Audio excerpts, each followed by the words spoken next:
আপনাদের সকলকে আমি একটি বিনীত অনুরোধ করতে চাই, করব সত্যি? আচ্ছা, কি সেই বিনীত অনুরোধ? প্রিয় ভাই বোনেরা, আপনাদের সাথে আমি 18 বছর ছিলাম।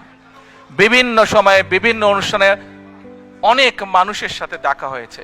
আপনাদের সাথে বহু স্মৃতি আমার রয়ে গিয়েছে। আপনাদের সাথে বহু দুঃখ কষ্ট আমি শেয়ার করেছি। আপনারা বিভিন্ন সময়, আমার বক্তব্যের শুরুতেই বলেছি, যুক্তরাজ্য সহ বিভিন্ন দেশের প্রবাসী, বিশেষ করে যারা জাতীয়তাবাদী, বাংলাদেশি জাতীয়তাবাদের রাজনীতিতে বিশ্বাস করেন, আপনারা বহু মানুষ বিভিন্ন সময় আমার পরিবারের দলের বিপদের সময় আমাকে মানসিকভাবে সাহস দিয়েছেন, সহযোগিতা করেছেন, সমর্থন জুগিয়েছেন।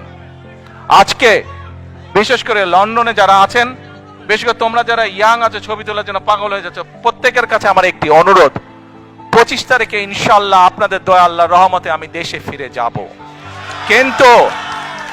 কিন্তু এখানে উপস্থিত, এই ঘরে উপস্থিত প্রত্যেকটি মানুষের কাছে আমার অনুরোধ, দয়া করে কেউ আপনারা এয়ারপোর্টে সেদিন যাবেন না। দয়া করে কেউ আপনারা এয়ারপোর্টে যাবেন না আপনারা। কারণ এয়ারপোর্টে গেলে একটি হট্টগোল তৈরি হবে এবং মানুষ জানবে যে এরা সব বাংলাদেশি, এবং দেশের সুনাম নষ্ট হবে, দলের সুনাম নষ্ট হবে। যারা এয়ারপোর্টে যাবেন না, যারা সেদিন এয়ারপোর্টে যাবেন না, আমার আজকের এই অনুরোধ যারা রাখবেন, আমি ধরে নিব তারা দল এবং সর্বোপরি দেশের সম্মানের প্রতি মর্যাদা রাখবেন।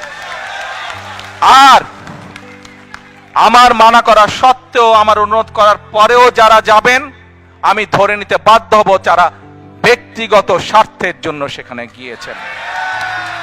প্রিয় ভাই বোনেরা, সকলের কাছে দোয়া চেয়ে যাচ্ছি, আপনারা দয়া করে দোয়া করবেন, দেশনেত্রী খালেদা জিয়ার জন্য দোয়া করবেন। আপনাদের সামনে যে পরিকল্পনা তুলে ধরেছি, আল্লাহ যাতে আমাকে তৌফিক দেন দেশ এবং দেশের মানুষের জন্য সেই কাজগুলো যাতে সম্পূর্ণ করতে পারে। আল্লাহ হাফেজ।